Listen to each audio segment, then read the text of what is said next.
नमस्कार दोस्तों, आपका स्टडी लाइट यूट्यूब चैनल में एक बार फिर से स्वागत है। दोस्तों, हम भूगोल की सीरीज जिसमें हम भारत का भूगोल पढ़ रहे हैं उसका हमारा ये 17वां लेक्चर है, जिसका हमने पार्ट 1 में कवर किया था एग्रीकल्चर का बेसिक यानी कि सामान्य परिचय यानी कि इंट्रोडक्शन हमने डिस्कस किया था। आज हम भारत में जो भी जितनी भी कृषि विधियाँ हैं उनके बारे में चर्चा करेंगे।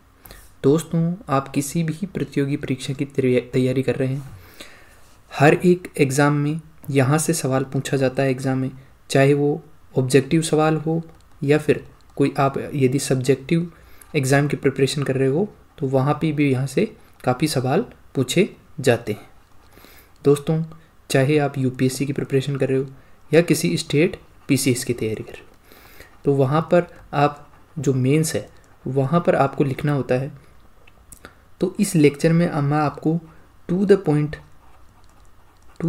कंटेंट बताऊंगा जो कि आपका प्री और मेन दोनों में काम आने वाला है। ये हमारा आज पार्ट 2 है दोस्तों। इसमें हम जो कृषि की विधियां हैं उनमें जैसे जीविकोपार्जन विधि है, विस्तृत कृषि विधि है, स्थानांतरित कृषि हैं, वाणिज्यिक कृषि हैं, रोपण कृषि हैं, इसके अलावा मृदा रहित कृषि की कौन कौन सी विधियां हैं, संविदा कृषि जिसको कॉन्ट्रैक्ट फार्मिंग बोलते हैं, जीएम कृषि और जेडबीएन यानी कि जीरो बजट नेचुरल फार्मिंग। तो इन विधियों की हम चर्चा डिटेल में करने वाले हैं। तो दोस्तों, यदि आपने इस चैनल को सब्सक्राइब नहीं किया तो सब्सक्राइब कर लें और दोस्तों अपने दोस्तों में भी इसको शेयर करें इस चैनल को। तो चलिए दोस्तों शुरू करते हैं। हमारी जो पहली विधि है यानी कि पहली जो हम एग्रीकल्चर की विधि पढ़ने वाले हैं वो है जीविकोपार्जन कृषि। दोस्तों, आपको नाम से ही लग रहा होगा जीविकोपार्जन यानी कि जीविका के लिए, ऐसी खेती जो केवल जीविका के लिए की जाती है यानी अपने जीवन यापन के लिए जो विधि काम में ली जाती है उसको बोलते हैं जीविकोपार्जन कृषि। दोस्तों, इस कृषि को गहन कृषि या फिर जीवन निर्वाह कृषि भी कहते हैं। क्यों कहते हैं? क्योंकि दोस्तों इसमें जो किसान होता है उस किसान के पास जो भूमि होती है वो न्यूनतम होती है और उस न्यूनतम भूमि से वह अधिकतम उपज प्राप्त करने की कोशिश करता है। ऐसा क्यों करता है? ताकि उसका और उसके परिवार का पेट भर सके, यानी कि केवल पेट भरने के लिए जो कृषि की जाती है उसको जीविकोपार्जन कृषि कहते हैं। और यह कृषि पर्यावरणीय परिस्थितियों जैसे कि वर्षा पर निर्भर करती है, यानी कि अगर अच्छी वर्षा होगी तो जो फसल की उपज है वो भी अच्छी होगी और यदि वर्षा कम होती है तो जो फसल की उपज है वो भी कम होती है। तो ये पर्यावरणीय परिस्थितियों पर निर्भर करती है।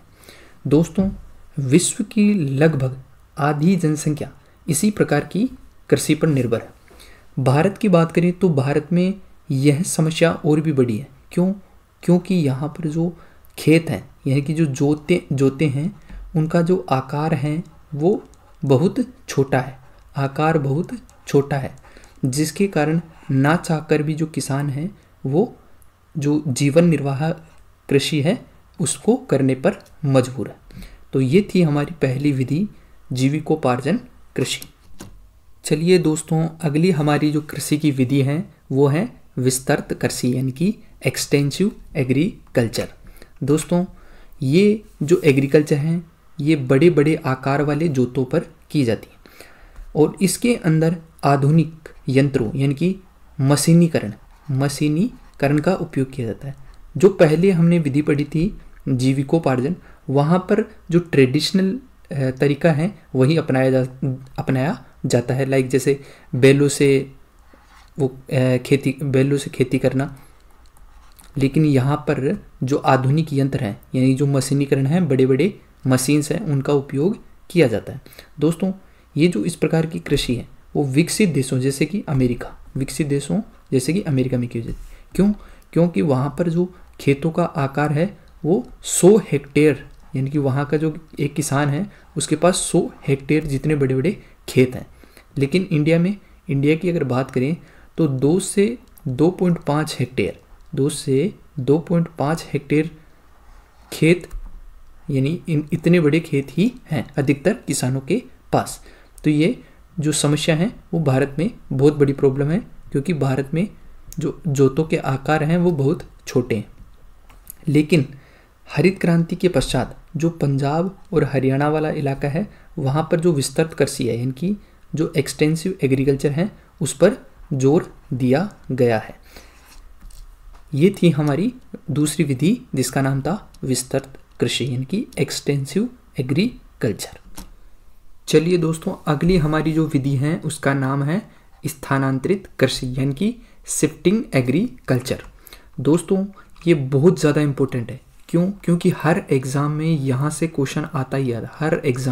हर एग्ज़ाम में यहाँ से क्वेश्चन पूछा जाता है। तो चलिए, जो स्थानांतरित कृषि है ये कृषि की सबसे प्राचीन विधि है। इस विधि के अंदर वनस्पति को, जो पेड़ पौधे हैं उनको काटकर तथा जलाकर पहले साफ किया जाता है और उस पर कृषि की जाती है। इसी के कारण इसका जो नाम है वो है कर्तन एवं दहन प्रणाली। कर्तन का मतलब होता है काटना और दहन का मतलब होता है जलाना, तो इसलिए इसको कर्तन एवं दहन प्रणाली या फिर पेड़ा पद्धति भी कहते हैं। दोस्तों इसके अंदर पर्यावरण को बहुत नुकसान होता है, क्योंकि यहाँ पर पेड़ पौधों को यानी वनस्पति को क्या किया जाता है, काटकर जला दिया जाता है, तो इसलिए पर्यावरण को बहुत नुकसान पहुँचता है। इस प्रकार की खेती जो है भारत के उत्तर पूर्वी यानी कि जो पूर्वोत्तर राज्य हैं वहाँ पर अधिक की जाती थी। हालांकि इसका चलन अब बहुत कम हो गया है, लेकिन प्राचीन समय की बात करें तो उत्तर पूर्वी जो राज्य हैं भारत के, वहाँ पर इस प्रकार की खेती बहुत ज़्यादा की जाती थी। अब जो भारत के कई राज्य हैं जहाँ पर इस प्रकार की खेती की जाती थी, वहाँ पर इस कृषि का नाम अलग अलग है। यहाँ से जो सवाल हैं वो हर एग्ज़ाम में पूछे जाते हैं। तो हम देख लेते हैं कि किस राज्य में इस जो ये विधि है स्थानांतरित कृषि विधि, इसको किस नाम से जाना जाता था। तो देखिए, सबसे पहले जो हैं उत्तर पूर्वी राज्य यानी कि जो पूर्वोत्तर राज्य हैं भारत के, यानी कि जो असम, मेघालय, मिजोरम, मणिपुर, अरुणाचल प्रदेश, त्रिपुरा, इन राज्यों के अंदर इसको झूम या झूमिंग कृषि के नाम से जाना जाता था। मध्य प्रदेश और छत्तीसगढ़ में इसको देपा, धैया या वेबर के नाम से जाना जाता था। उड़ीसा की बात करें तो उड़ीसा में इसको पामाडाबी या कोमान या फिर ब्रिंगा के नाम से भी जाना जाता था। राजस्थान में इसको वात्रा, वालद्रे या वालत्रे के नाम से जाना जाता था। आंध्र प्रदेश में इसको पोडू या पेंडा के नाम से जाना जाता था। मेघालय में बोगमा के नाम से, पश्चिमी घाट में कुमारी के नाम से, झारखंड में कुरवा के नाम से, हिमालय क्षेत्र में खिल के नाम से, मणिपुर में पामडू के नाम से, और छत्तीसगढ़ का बस्तर जिला और अंडमान एवं निकोबार द्वीप समूह में दीपा के नाम से जाना जाता है। तो दोस्तों ये जो मैंने नाम बताए हैं आपको कि किस राज्य में किस किस नाम से जाना जाता था, इनको आपको अच्छे से 2-3 बार देख लेना है, अच्छे से देख लेना है ताकि आपको याद हो जाए। क्योंकि यहाँ से हर एग्ज़ाम में सवाल पूछा जाता है कि किस राज्य में जो स्थानांतरित कृषि हैं उसको किस नाम से जाना जाता है। बहुत ज़्यादा इम्पोर्टेंट है। यहाँ से जो जोड़ी बनाने वाले क्वेश्चन हैं वो भी बन सकते हैं। इसके अलावा जो वन स्टेटमेंट क्वेश्चन आते हैं वो भी यहाँ से बन सकते हैं। चलिए दोस्तों, अगली हमारी जो विधि है उसका नाम है वाणिज्यिक कृषि यानी कि कॉमर्शियल एग्रीकल्चर। दोस्तों ये जो एग्रीकल्चर है ये मांग पर आधारित यानी कि डिमांड बेस है, यानी कि जिस चीज़ की मार्केट में डिमांड होती है उसी की खेती की जाती है। और इसके अंदर अधिक पैदावार देने वाले बीजों यानी कि हाई यील्डिंग वैरायटी वाले बीजों का उपयोग किया जाता है। इसके अलावा इसमें जो फर्टिलाइज़र हैं, रासायनिक उर्वरक और कीटनाशकों का भी उपयोग किया जाता है। इस प्रकार से ये जो बड़ी बड़ी मशीन्स होती हैं उनसे इस प्रकार की खेती की जाती है। और इसका केवल और केवल जो पर्पज़ होता है वो होता है प्रॉफिट, यानी लाभ के उद्देश्य से इसमें निवेश किया जाता है। भारत की बात करें तो पंजाब और हरियाणा वाला जो इलाका है वहाँ पर हरित क्रांति के बाद जो चावल है उसको वाणिज्यिक फसल के रूप में उगाया जाता है। तो ये इस प्रकार की जो कृषि है लाभ के पर्पज से जो उगाई जाती है उसको कहते हैं वाणिज्यिक कृषि, यानी कि कॉमर्शियल एग्रीकल्चर। अगली विधि है हमारी रोपण कृषि। दोस्तों ये बेसिकली जो वाणिज्यिक कृषि थी उसी का एक रूप है, वाणिज्यिक कृषि का ही एक रूप है। लेकिन ये जो कृषि है ये बागानों तथा कृषि फार्मों पर की जाती है और यहाँ पर जो फसलें हैं उनमें रबड़, नारियल, काजू, चाय, कॉफ़ी, केला आदि का उत्पादन किया जाता है। इनमें उन्नत बीजों का उपयोग किया जाता है और आधुनिक कृषि यंत्रों का उपयोग किया जाता है।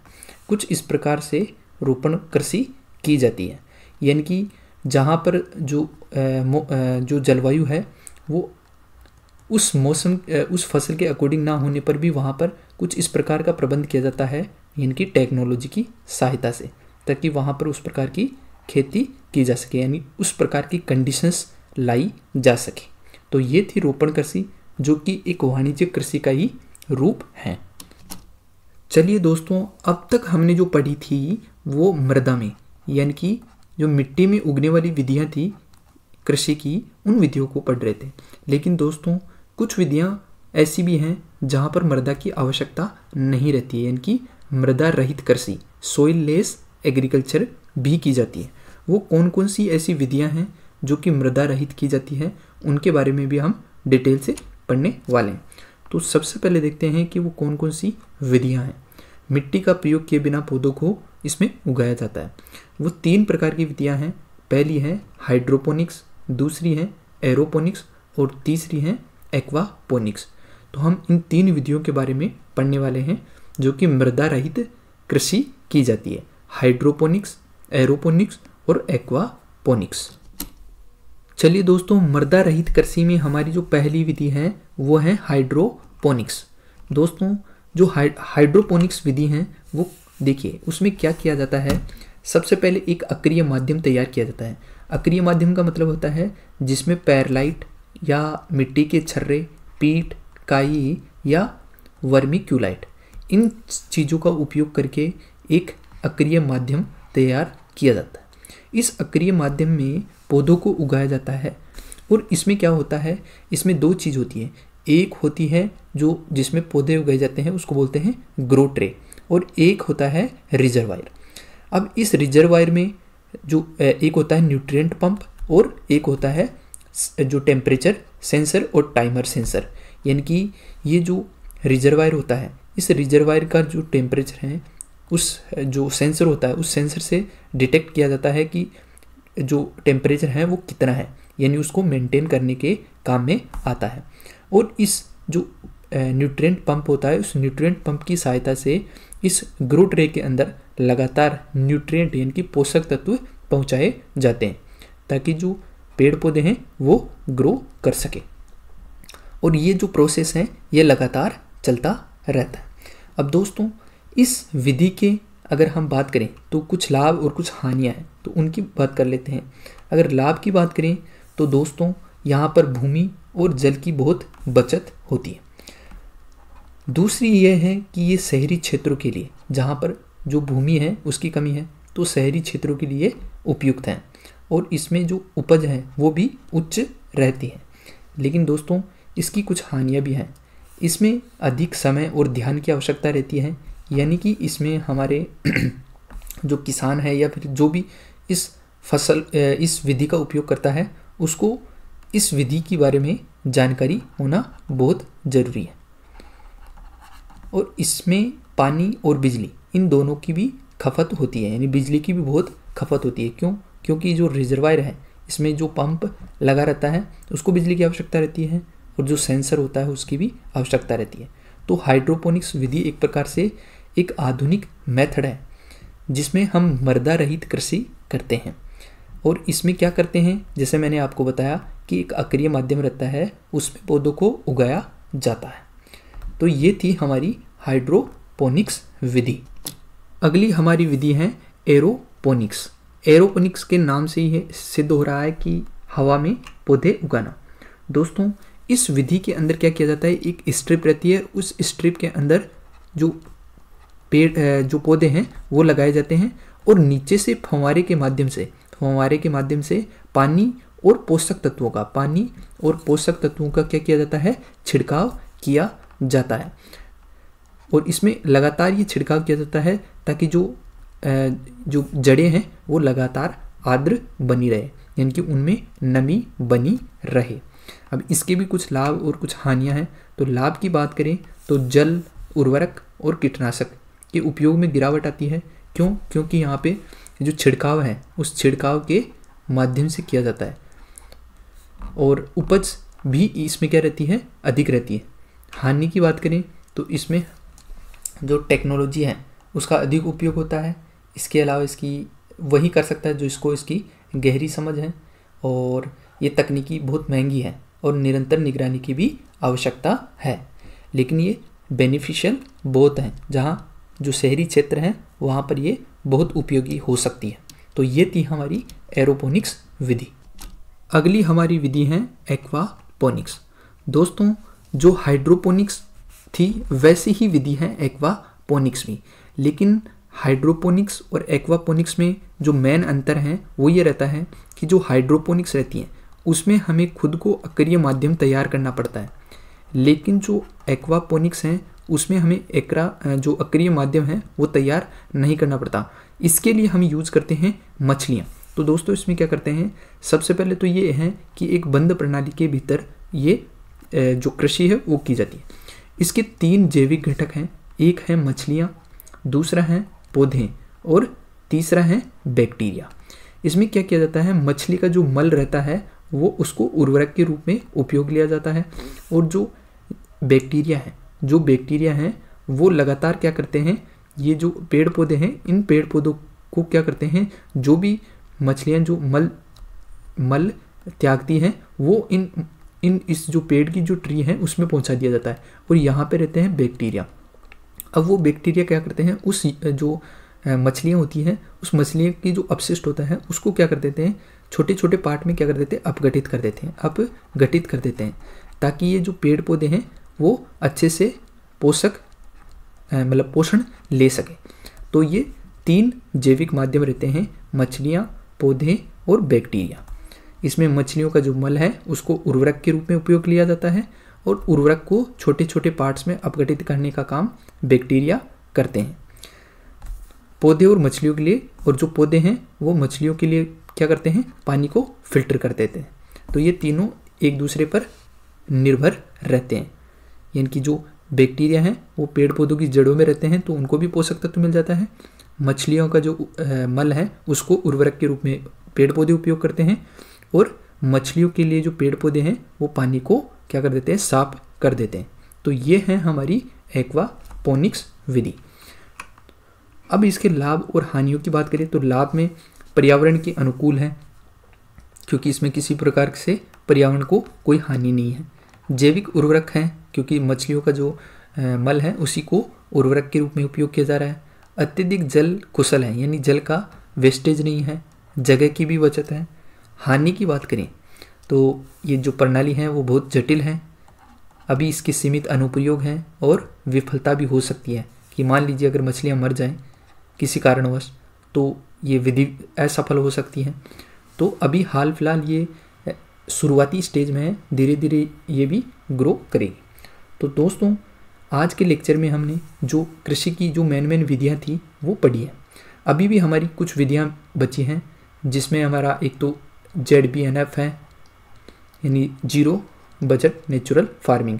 इसके अलावा एक GM जेनेटिकली मॉडिफाइड फार्मिंग है, और इसके अलावा हमारी एक कॉन्ट्रैक्ट फार्मिंग है। तो इसको हम जो नेक्स्ट लेक्चर होगा उसमें पढ़ेंगे। तो दोस्तों अगर आपको ये वीडियो अच्छा लगा है तो इस चैनल को सब्सक्राइब करें और वीडियो को लाइक करें, शेयर भी करें, और अपने दोस्तों में भी इस चैनल को शेयर करें। तो मिलते हैं अगले लेक्चर में। अब तब तक के लिए धन्यवाद दोस्तों। जय हिंद।